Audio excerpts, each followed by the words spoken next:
Apa sih penyebab orang susah move on tuh apa sih? Kenapa orang susah banget move on ya? Ada yang berbulan-bulan, kalau minggu, hitungan minggu masih biasa lah ya. Tapi ada juga yang bertahun-tahun. Seriusan ini bener-bener ada yang bertahun-tahun dia nggak bisa move on. Dia masih berpikir bahwa mantannya adalah yang the best. Dia nggak bisa nemuin lagi yang lebih baik dari mantannya. Mantannya aja udah married, udah punya anak, dia masih terus suka stalking mantannya. Dia masih suka galau, masih suka sedih. Dia masih suka mimpiin mantannya. Dia masih suka inget-inget gitu. Biasanya yang kasus-kasusnya adalah putus tapi bukan kesalahan mereka nih, misalnya nggak disetujuin orang tua ya. Jadi putus tapi sebenarnya bukan salah satu dari kamu atau pasangan gitu.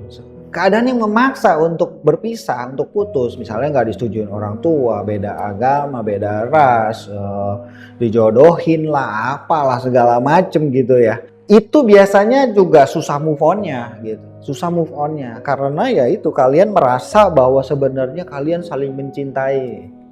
Tapi keadaan yang memaksa gitu. Jadi kalian itu sebenarnya tidak putus ya enggak gitu. Cuma status doang putus tapi sebenarnya masih saling mencintai. Wah, ini susah move on nih, susah banget move on, susah banget. Alasan paling banyak kenapa orang susah move on, gagal move on. Yang nomor satu, masih kontak sama mantan. Oke, masih kontekan sama mantan. Itu udah penyakit paling klasik yang dilakuin sama semua orang yang lagi putus cinta. Masih kontak sama mantan, tetap kontak sama mantan ya. Itu sama aja kayak misalnya orang mau berhenti ngerokok, tapi kadang-kadang masih suka sebatang dua batang istilahnya. Ya nggak berhenti-berhenti namanya, itu bukan berhenti namanya. Ya namanya kontak sama mantan tuh ada dua. Yang pertama kontak aktif nih. Ya chatting, ketemuan, ngobrol, bahkan masih berantem ya, masih kontekan lah, masih kangen lah, masih ketemu lagi lah ya kan, atau malah yang lebih sering orang bilang apa, jatah mantan gitu kan, masih berhubungan seks mungkin ya, masih peluk-pelukan, masih kissing dan segala macam. Wah, ini memperparah, dijamin bukannya malah bisa move on, dijamin malah memperparah situasi, malah makin rusak, berantakan semuanya.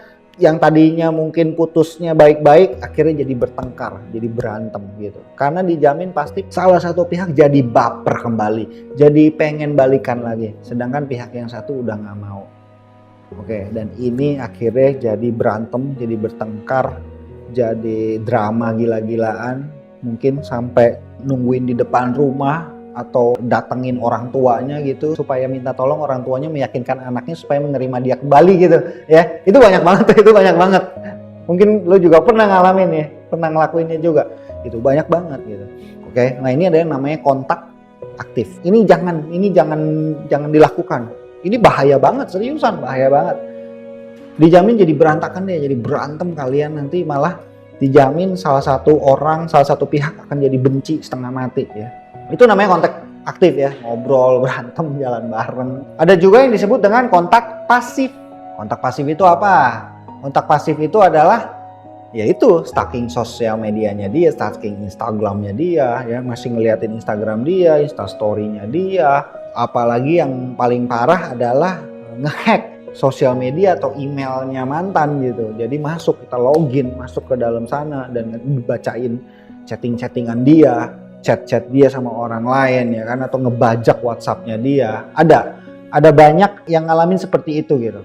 Nah ini nih yang namanya stalking juga nggak bagus. Yang namanya stalking juga emang masih kontak kan namanya.